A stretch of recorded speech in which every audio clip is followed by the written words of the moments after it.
जब जब कबीर परमेश्वर संत रूप में, गुरु रूप में, तत्वदर्शी महाराज के रूप में धरती पर आते हैं, प्रकट होते हैं, उस समय ये काल भी भाई और बहनों अपनी पूरी जान झोंक देता है इस भक्ति मार्ग में गंदगी फैलाने के लिए।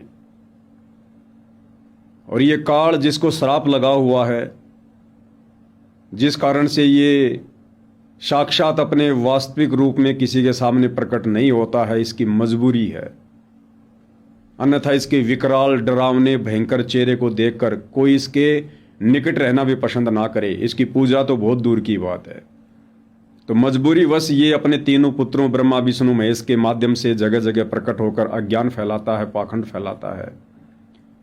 या जो इसके विशेष दूत होते हैं, इसके एजेंट होते हैं, उन साधु संतों में, उन भक्तों में प्रवेश करके या उनमें कुप्रेरणा करके जो भक्ति मर्यादाओं से नीचे गिर जाते हैं, उनके माध्यम से यह काल अपना कार्य करवाता है।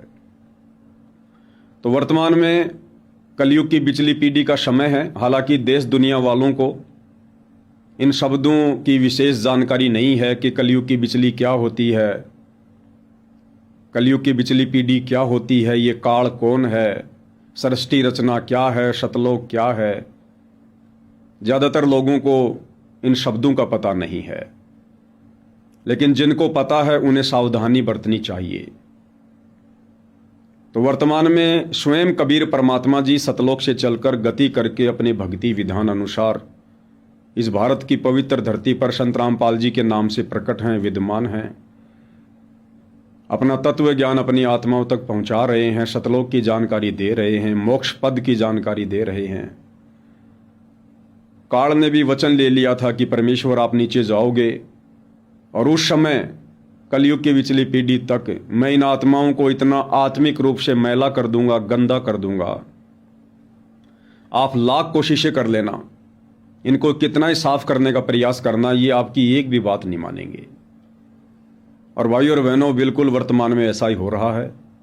सन 1994 से सतगुरु रामपाल जी ने, जैसा कि वे अपने शब्दों में कहते हैं कि बच्चों, मैंने एक जानवर से भी ज़्यादा मेहनत कर रखी है तुम्हारे लिए, दिन देखा ना रात देखी, और उसके बावजूद भी तुम रिजल्ट नहीं दे रहे।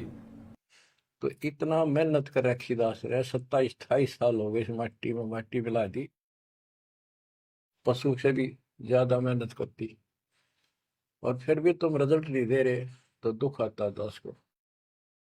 परमात्मा इसी तरह कष्ट में होकर आखिर में सबको ठोकर मार कर चले गए थे। 120 साल रहे इस गंदे लोक में, सतलोक राजधानी ने छोड़कर। तो आंख खोल लो। मैं तुम्हें जैसा नेक इंसान बनाना चाहता हूं, मैं तुम्हें जैसा भगत बनाना चाहता हूं, तुम उस पैरामीटर पर आखिर खरे क्यों नहीं उतर रहे? मैंने ज्ञान समझाने में क्या कमी छोड़ दी है? ज्ञान के साथ साथ समाधान करने में, तुम्हें भौतिक सुख देने में, तुम्हारे कष्टों को दूर करने में, तुम्हारी पीड़ाओं को हरने में भला क्या कमी रह गई है जो तुम इस भक्ति मार्ग पर दृढ़ता के साथ नहीं लग रहे? साथ में गुरुदेव भगवान हमें बताते हैं कि बच्चों, आप चाहे कितने दृढ़ हो, कितना ही कुछ है, कितने समर्पित हो, लेकिन विवेक के बिना भी बात बिगड़ जाएगी। तो वर्तमान में भगत भाई बहन दृढ़ भी हैं, भक्ति मार्ग पर भी लगे हुए हैं, समर्पित भी हैं, परंतु बुद्धि विवेक से काम ना लेने के चलते काल के शिकार बने हुए हैं। 2014 बरवाला कांड के बाद से जितने भी फर्जी सतलोक आश्रम खुले हैं जगह जगह, हम इनको फर्जी इसलिए कहते हैं कि इन सतलोक आश्रमों को खोलने का सतगुरु रामपाल जी की तरफ से कोई आदेश किसी भी प्रकार का नहीं है, हो ही नहीं सकता। 1994 से 2014 तक सतगुरु रामपाल जी ने आध्यात्मिक ज्ञान दिया। वे एक आध्यात्मिक टीचर हैं, हम उनके शिष्य हैं। जहाँ जहाँ गुरु शिष्य का नाता होता है वहाँ ज्ञान के बाद परीक्षा भी होती है। तो 2014 तक गुरुदेव ने हमें ज्ञान दिया। अब उस ज्ञान की परीक्षा वर्तमान में बरवाला कांड के बाद हिसार जेल में बैठकर ले रहे हैं। तो नए आश्रम खोलने का, खुलवाने का उनका किसी प्रकार से कोई आदेश हो ही नहीं सकता है। ये आश्रम काल प्रेरणा से उनके परिवार ने, उनके भाई बंधु रिश्तेदारों ने अपने धार्मिक धंधे के लिए खोल रखे हैं। ये इन लोगों का स्वतंत्र कर्म है।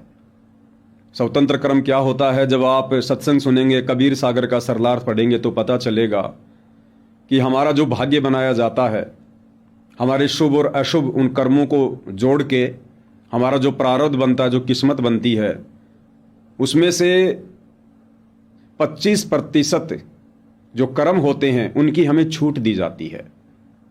यानी 75% तो हमारा भाग्य विधाता के द्वारा बना दिया जाता है। जो भी सुख आना है, जो भी दुख आना है, जो भी घटनाएं घटित होनी है, होके रहेंगी। लेकिन 25% हमें छूट दी जाती है, क्योंकि हम मनुष्य योनि में हैं, ये कर्म योनि है। हम उन स्वतंत्र कर्मों का जो 25% हमें छूट दी गई है, चाहे तो बिगाड़ लें, चाहे तो सुधार लें, हम उन स्वतंत्र कर्मों का नाजायज फायदा उठाते हैं, जिस कारण से हम दुखी रहते हैं। तो बरवाला कांड के बाद उन 25% स्वतंत्र कर्मों का दुरुपयोग करते हुए, नाजायज फायदा उठाते हुए सतगुरु रामपाल जी के परिवार ने, उनके रिश्तेदारों ने जगह जगह अपने धार्मिक धंधे के लिए भगत समाज का ज्योति पाठ और दान का पैसा इन पत्थरों में बर्बाद कर दिया, आश्रमों में बर्बाद कर दिया। विचार करने की बात है, सतगुरु रामपाल जी बरवाला आश्रम में रहा करते थे। उन्होंने अपने रहते सहते कहीं और आश्रम नहीं खोले, नहीं बनाए, ना कहीं आया करते थे, ना कहीं जाया करते थे। उसके बाद बरवाला कांड हुआ, परीक्षा का समय आया, फिर भला सतगुरु रामपाल जी क्यों आश्रम खोलेंगे? कोई मतलब ही नहीं है। एक आश्रम जो सरकार के कब्जे में है, बरवाला आश्रम, उसके बाद सतगुरु रामपाल जी सार जेल में जाकर बैठ गए। अब सतगुरु रामपाल जी के द्वारा तो अन्य आश्रम खोलने का सवाल ही पैदा नहीं होता, क्योंकि ये परीक्षा का समय है, परीक्षा का समय। और परीक्षा के समय में हम सबको पता है, नए एडमिशन नहीं होते हैं। जिनको साल भर तक पढ़ाया है, लिखाया है, बार बार सिलेबस को रिवीजन करवाया है, उनकी परीक्षा होती है।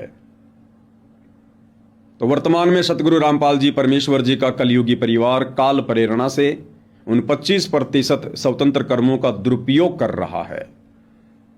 और इन्हीं स्वतंत्र कर्मों के दुरुपयोग के चलते भाइयों और बहनों, ये लोग निरंतर परमेश्वर के महादोषी बनते जा रहे हैं। मैंने महादोषी शब्द का प्रयोग किया है। एक होता है दोषी। दोषी वो होता है जो सतगुरु की शरण में नहीं है, अनजाने में, ज्ञान के अभाव में उससे गलतियां हो जाती हैं। काल के विधान के अनुसार वो भी दोषी बनता है। जैसा कर्म करेगा प्राणी उसका भोग भोगता है।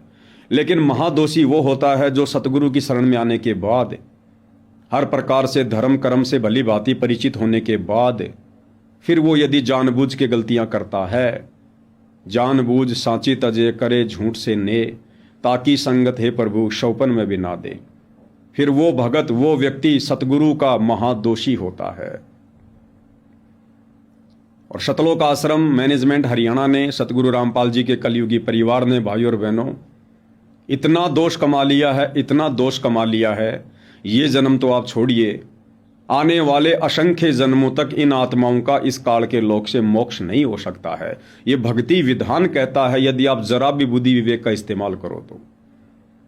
इन लोगों के स्वतंत्र कर्मों के चलते, क्योंकि सतगुरु रामपाल जी चाहते थे कि इस परीक्षा के समय में मेरे बच्चे बुद्धि विवेक से ज्ञान को आधार बनाकर मुझे खुश करें, मुझे प्रसन्न करें। मैंने जो ज्ञान इन्हें पिछले 20-22 वर्षों से दिया है, उस ज्ञान का परिचय घर पर रहकर, नेक नीति ईमानदारी से काम करते हुए, मर्यादाओं में रहकर, भक्ति करते हुए, समाज में रहकर, घर परिवार में रहकर, रिश्तेदारों के बीच में रहकर दृढ़ता लाकर ये मुझे प्रसन्न करें कि मैंने इन बच्चों को इस कदर तैयार कर दिया है, ये किसी की लोकलाज नहीं मानते हैं, ये कुलकर्णी के चक्कर में नहीं आते हैं। अब इनको ब्रह्मा विष्णु महेश भी आकर यदि डगमग करना चाहें तो ये बच्चे डगमग नहीं हो सकते। इतनी दृढ़ता सतगुरु रामपाल जी बरवाला कांड के बाद घर बैठा कर, भक्ति करवा कर आप और हमारे अंदर देखना चाहते थे। क्योंकि सतगुरु रामपाल जी के सतलोक जाने के बाद ये आश्रम वाला पाखंड नहीं रहेगा, इसको परमात्मा बंद करके जाएंगे। ऐसा ज्ञान दे देंगे, इतना ज्ञान दे देंगे, काल की सूक्ष्म चाल से, उसके षड्यंत्र से हमें इस कदर परिचित करवा देंगे कि कोई भी व्यक्ति आने वाले समय में हजारों वर्षों तक काल के जाल में नहीं फंसेगा। तो सतगुरु रामपाल जी चाहते थे कि मेरी गैर हाजिरी में मेरे बच्चे इस परीक्षा के समय में घर बैठकर अपने घर को सतलोक आश्रम बनाकर अपने गुरु को परमात्मा मानकर, क्योंकि युगों युगों से हम यही धोखा खाते आ रहे हैं। हमने कभी भी आज से पहले गुरु को परमात्मा की नजरों से नहीं देखा, और ये प्रथम नियम है भक्ति का। ये परमात्मा ना जाने चारों युगों में कितनी बार आते हैं। परमात्मा कहते हैं हम अनेकों बार प्रकट हो चुके हैं, अनेकों बार। परमात्मा कहते हैं युग 70 हम ज्ञान दिया, जीव न समझा एक। कहे गरीब कहे कबीर, घर घर फिरे यो धरे कबीरा भेख। लेकिन एक भी जीव ने परमेश्वर की आज्ञा की पालना नहीं करी, उनके एक भी वचन को सही से फॉलो नहीं किया। लेकिन यह कलयुग की बिचली पीढ़ी का समय है। अब परमेश्वर ने ज्ञान देने में, शास्त्रों को खोल खोल कर दिखाने में, हमारी हर प्रकार की शंकाओं का समाधान करने में किसी भी प्रकार से कोई कमी नहीं छोड़ी है। और यदि बुद्धि विवेक का इस्तेमाल ना करके अब भी हम उन्हीं गुलामी की जंजीरों में जकड़े रहेंगे, जिन गुलामी की जंजीरों में हम युगों युगों से जकड़े हुए आ रहे हैं। पहले हमारे बाप दादाओं ने मुगलों की गुलामी सही, फिर अंग्रेजों की सही, फिर इन धर्म गुरुओं की सही, और अब ये वास्तविक ज्ञान होने के बावजूद, सच्चा सतगुरु मिलने के बाद, बंदी छोड़ मिलने के बाद, हम उसी बंदी छोड़ के नकली कलयुगी परिवार की जंजीरों में जकड़े हुए हैं। वो सतलोक आश्रम मैनेजमेंट हरियाणा की सतगुरु रामपाल जी के कलयुगी परिवार की गुलामी कर रहे हैं, उनके चरण चाट रहे हैं, उनके चरणों में बैठे हुए हैं। क्या कमी छोड़ी परमात्मा ने? ये वो भक्ति है, इस भक्ति में हमें और किसी की आवश्यकता पड़नी ही नहीं चाहिए। ज्ञान गुरु का, ध्यान गुरु का, मंत्र गुरु का, सत्संग गुरु का, मोक्ष गुरु ने प्रदान करना है, लाभ गुरु ने देने हैं। हमें किसी और की आवश्यकता पड़नी ही नहीं चाहिए। लेकिन फिर भी सत्सेवक भाई बहनों को छोड़कर लाखों की संख्या में जो भाई बहन इन सतलोक आश्रमों में जाते हैं, धक्के खाते भटकते फिर रहे हैं। इन भाई बहनों ने बुद्धि विवेक का इस्तेमाल नहीं किया। आप समर्पित तो हो परमात्मा को, लेकिन आपने बुद्धि विवेक का इस्तेमाल नहीं किया। आपने गुरुदेव के सत्संगों पर गौर नहीं किया, चिंतन मनन नहीं किया, जिस कारण से धोखा खा गए साध संगति के अभाव में। गीता अध्याय 7 श्लोक नंबर 18 में गुरुदेव ने क्या बताया? ये काल बलि क्या कह रहा है कि ये उदार आत्मा है तो बहुत अच्छी, बहुत नेक हैं, इन्होंने भगवान की प्राप्ति के लिए जी जान लगा दी, सर्वस्व त्याग दिया। ये आत्मा है तो बड़ी अच्छी, बड़ी नेक, परंतु मेरी वाली घटिया साधना में संलग्न है। तो इसी प्रकार ये जितने भी भाई बहन जो सतलोक आश्रमों में जाते हैं, भटक रहे हैं, धक्के खा रहे हैं, इस परीक्षा के समय में गुरु की गैर हाजिरी में, ये आत्माएं तो अच्छी हैं निसंदेह, तभी तो परमेश्वर की शरण में हैं, परंतु इन्होंने बुद्धि विवेक का इस्तेमाल नहीं किया, जिस कारण से ये अभी तक काल की घटिया साधना में संलग्न हैं।